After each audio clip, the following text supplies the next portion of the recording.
Hey guys, how's it going? Welcome back to the MTG Arena Beta. In my last video, I said that I would be grinding out gold and weeklies so that I could do another little pack opening for you. And let me tell you, it was a grind. I believe that I spread out my wild cards a little too much. So I've got a few different decks that I kind of enjoy playing, but they're all pretty mediocre. So just a little warning to you guys. It would be a good idea to figure out what you want to play and then build specifically for that deck. I know it can be a little less fun that way because you don't get to experience as much of a variety, but in the long run, if you want to do well, if you want to build up your rank, if you want to win these free cards every day, you're going to want a real deck. So we're into this pack opening, and hopefully I'll get some real cards to fill out my decks a little more. So for the weeklies, we've got these 3 Rivals of Ixalan packs, and I spent 2,000 gold and bought 2 Almond Kit packs. I got the Almond Kit packs because I'm looking for Gods and another Drake Haven, Anointed Procession, I'm pretty sure was an Almond Kit, Regal Caracal was an Almond Kit. I feel like it's just got a lot of good cards for what I like to do. So we're going to start with the Almond Kit packs. Gotta let the music get all epic. Alright, uncommon wildcard. That's actually really good. We really wanted to see that. And Commit to Memory. This isn't bad. I could put this in a blue control deck.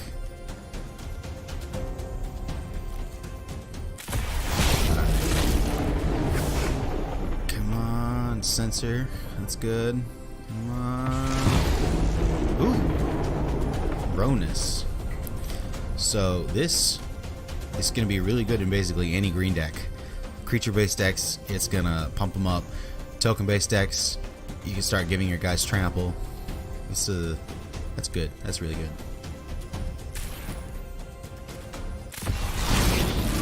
Rivals of Ixalan.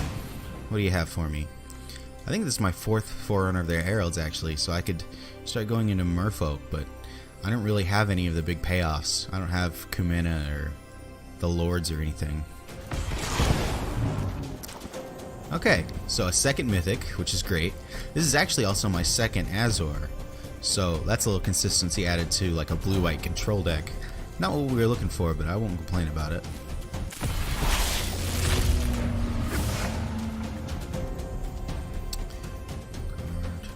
This guy's not bad. Black Elder Dinosaur. That's going to add some consistency to a black deck. And one more. I've been playing a lot of mono red recently, so I'm hoping for good red cards. Alright, there's the Mythic Wild card. Alright, so 5 packs, and we got 3 Mythics. And one of those mythics is whatever we want it to be. So definitely really good. Now I'm going to go into my decks. I've been playing around with mono red. And I think I will get another card or 2 for the deck. Just to kind of make it a little more consistent. I've got 2 uncommons and 1 mythic. So I've actually really been liking this red deck. I think I'm definitely going to spend all 3 of those wild cards here. So for the mythic, that's pretty much Hazoret. I don't really think there's much competition for the mythic slot in this deck. But as for the uncommons,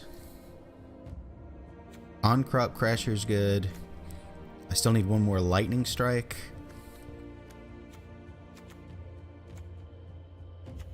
Let's see. Oh, and I got a 2nd Goblin Trailblazer, so I'm going to take out this Battlefield Scavenger. Where are you? There you are. Oh, I actually have 3 of him now. Let's see. You know, in a real mono red deck, I wouldn't have pretty much any of these, but kind of working with what you have, turns out they're not bad. They've got their uses. This guy I did not expect to be good, but I mean, he's going to burn the opponent for one every single time that you cast a non-creature spell, and that's kind of what you want to do. You want to put out a few creatures and then start burning them. I think I'm going to take out this guy. He just hasn't done much for me. Put in the menace guy, because that's good. So, 2 uncommons.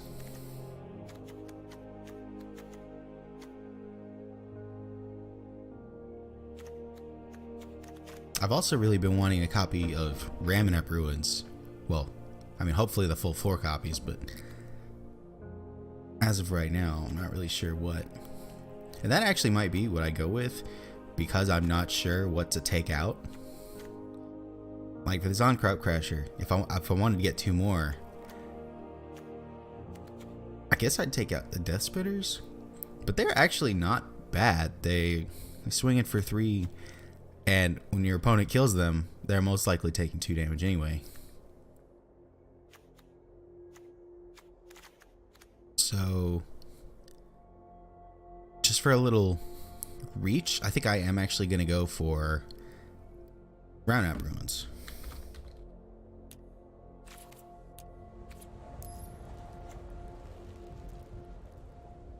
This card is actually so good. It's a mountain that also shocks your opponent.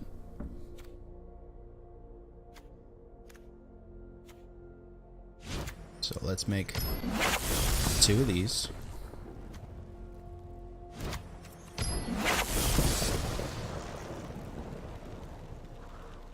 Also, we've got 3 commons, and I want 2 more of these Sun-Scorched Deserts. I'm gonna go ahead and make 2 more of those.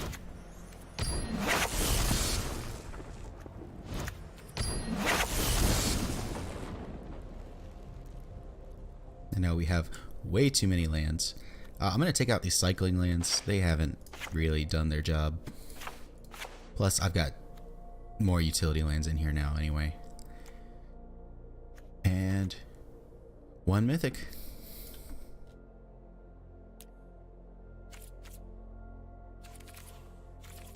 Did I spell you wrong? Oh, I'm still in land.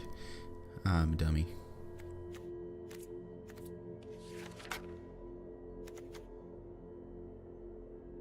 And see, it'd be kind of fun to go with something like Nicol Bolas, but he just doesn't fit into anything right now. I guess you could splash red into a blue-black control deck, but I don't think that's too worth it. And then Hazoret really only goes in this mono red deck, which is kind of unfortunate, but it's gonna make the deck better, and that's exactly what we want. So with Hazoret in here, we can take out one of our top end cards, because our top end is really just what we had kind of thrown in here. I think this guy, the ability sounds cool, making your opponent sack a permanent, but they always just sack a land, so it's just never worth it. And now that we have a Hazoret, we're making that the thumbnail. And let's just go into a quick game. Show off my mono red deck. Can't wait to lose on camera for you guys again. Man, let me tell you, it has been a grind. I don't know, I don't consider myself a bad player. I'm definitely not a great player by any means, but I don't consider myself a bad player either.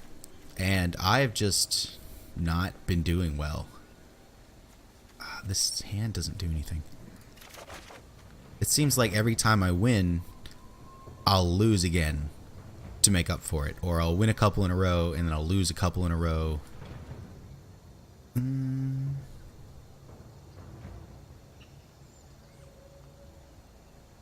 Early interaction, or I could try to find a land. Thing is, with this hand, if he gets one blocker, we're kind of dead. So I guess I'll keep that. But yeah, and it seems like you lose more of your rank gauge when you lose than you actually get if you win, which is super unfortunate if that's true, because if you kind of go at parity like I do, like I'll win 2, lose 2, just in an endless cycle back and forth. If you go at parity, then eventually you're losing rank. You know, if you're losing 30% every time you lose, and you're only getting 20% every time you win, like, you're losing rank overall.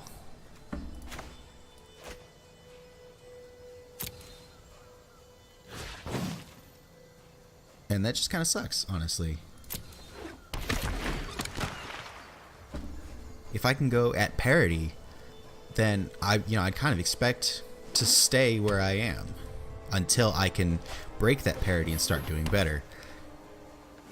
But if this is the case where you lose more than you gain, well, then it's punishing you for being at parity, which I don't think is good for the game. I don't think it's good for the players.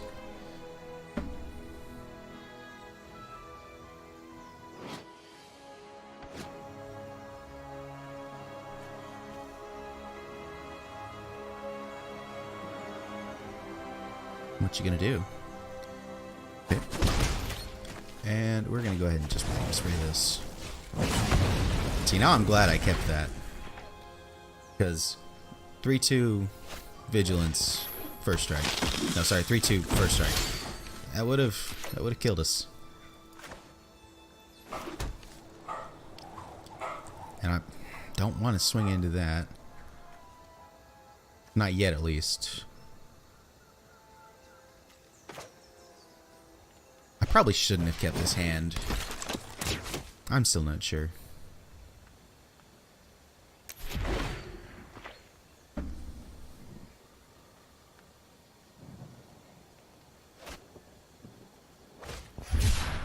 Ooh, I hope you're stuck on lands too. That'll make this match a little fair. No, swing. Please swing. Please leave yourself open. Yes. Do it. No. Oh, come on. Alright, well. Ah, but this isn't a mountain. Did we get punished for taking mountains out for utility lands? Because now we can't play 2 1-drops.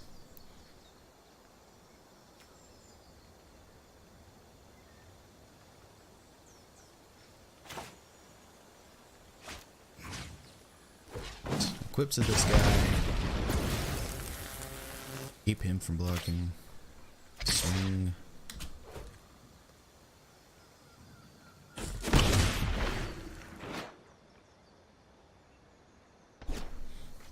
She didn't get to attack, but at least she got a point of damage in. No, we're not blocking. We have this guy. Just not really doing anything. Oh, okay. This is good. He could swing in for 8 points of damage, which would be 8, 9, 10, 11. And, you know, just like that, if he doesn't have an answer, just like that, we're almost there. Now, I'm not going to do that just yet. I'm going to save that for when it really does, like, win. I'm going to go ahead and play him. The white decks don't really have damage-based removal. Okay, swamp. Okay. Now I feel a little bit better. Now please start swinging. No! Our land. Ooh, we could hijack that. Say he blocks. He still takes 3, 4, 5, 6, 7. Hijack would be 8.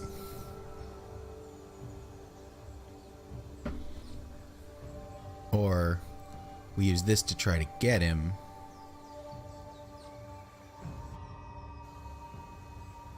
Let's say he blocks these. Doesn't block here. Now he's taking 6, 7. Or we play Captain Lannery Storm. Say he blocks those two, takes 5. This is tough. I think I'm going to put out another creature.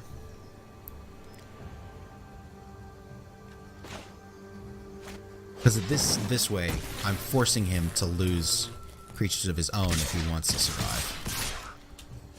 And I'll build up an extra mana. So next turn, even if I don't draw a land, I could play Captivating Crew if I really want to.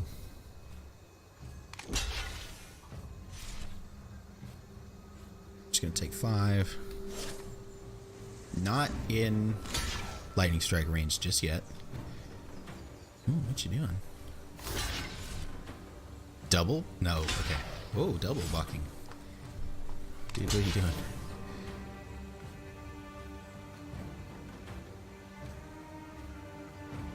Okay.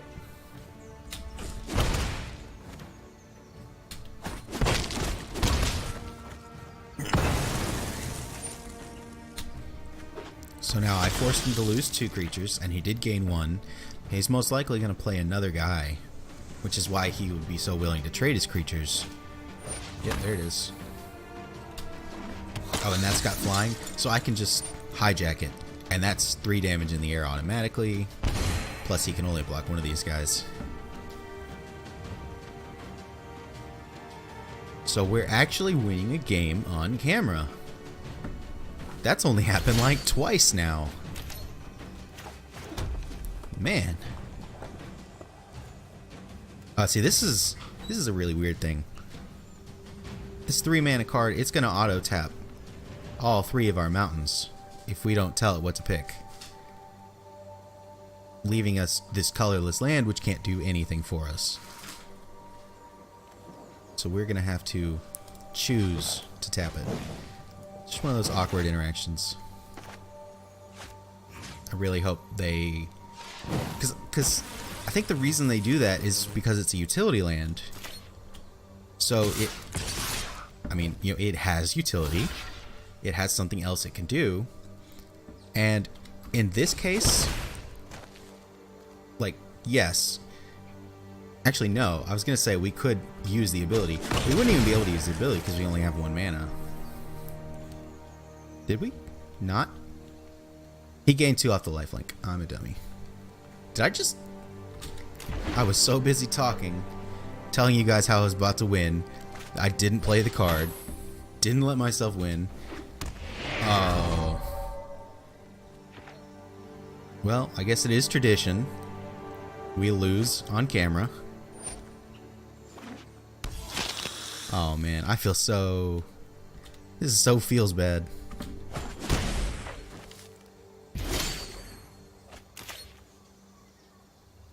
He's about to win. He's going to come back from this. I know he is. He's going to play more guys. He's going to get more tokens with lifelink. Oh, I'm so stupid.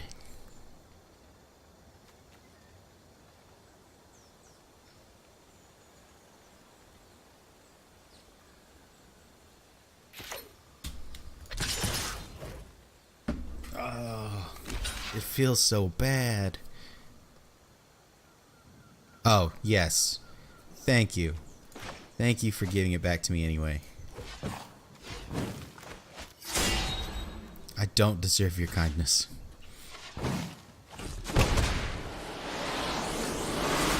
Alright. That was close and super loose. But we got there. And let's see what we get for our reward. Gift of Strength, common. That seems fitting. Oh, by the way, just for your information, a couple wins ago, I did actually get a mythic from this. I got the, I think it's an Orc Wizard, the one that enters the battlefield, drains your opponents, or drains every player for 1/3 of their life. Yeah, I actually got that through winning a match. So that's really awesome that you can actually win anything. And I'm sure that there are, like, percentages to what you can win. That card is kind of in the real world like a quarter mythic. It's not really worth anything because no one plays it. Maybe that's why it was available. If I ever get like a god or a planeswalker, then I'll know a little bit differently. But for now, at least we know you can get commons, uncommons, rares, and mythics from this when you win, which I did for like the second time on camera. Go me. Hopefully we'll do it again, and you'll be there to see. I'll catch you guys later.